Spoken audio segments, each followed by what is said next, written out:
Okay, everyone. So this is a walkthrough on how to use this exercise. Now, the first thing is when you open this, it might very well be kind of stuck in the middle of this. There's a couple things I want you to do to set it up. First, you want to start all the way up here at the top, and then the second thing is if you start drawing. Here, I'm going to use my pen tool now. Um, if you start drawing things with this, and it has a fill, you can see that it's going to actually start covering things up. So we don't want to do that.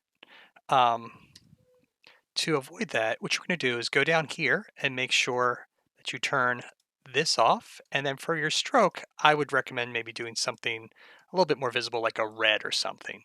And I'm going to bring my stroke up just a little bit more so it's easier for you guys to see. We'll do like 2 points. All right.